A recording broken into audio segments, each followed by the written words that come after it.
President Trump back at the White House today after a two-day state visit in the UK, and his attention has quickly shifted back to stateside issues. NBC's Alice Barr joining us now from outside Buckingham Palace in London. Alice, the president talked with the press aboard Air Force One. He dove right into the debate over Jimmy Kimmel being dropped by ABC.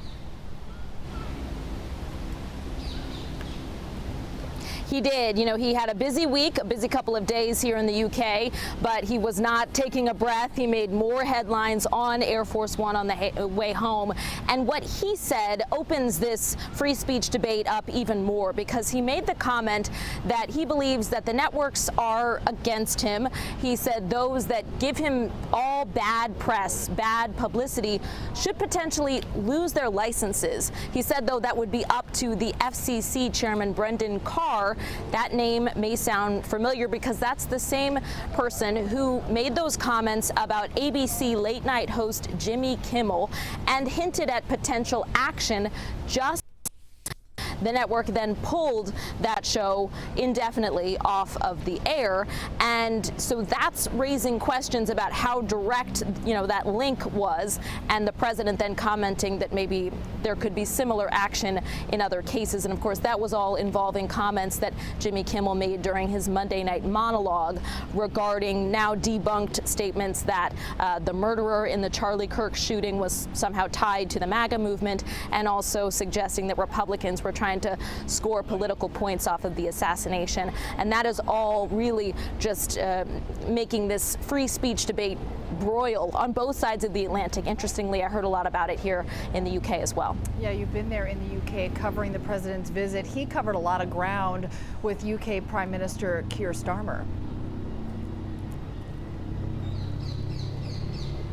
Yeah, they had a press conference side by side yesterday where they spoke about this free speech issue, spoke about Jimmy Kimmel up there together, which was interesting to see. And then they also were asked about the war in Gaza, where there's some differing opinions, with the UK preparing to recognize a Palestinian state amid the intensifying Israeli military offensive, and President Trump saying he does not agree with that. He thinks it might somehow reward Hamas. And then there was also a moment where Prime Minister Keir Starmer of the UK kind of nudged President Trump to try to urge him to be a little tougher on Russian President Putin to end the assault on Ukraine. They also spoke about trade and kind of leaning into business ties to strengthen this relationship at, a fraught time in terms of a lot of complex issues. And then now also a call today with the president of China. He and President Trump had a conversation. What do we know about that? Yeah, so that call began at 8 a.m. Eastern time. We're waiting for kind of an update on the wrap of it.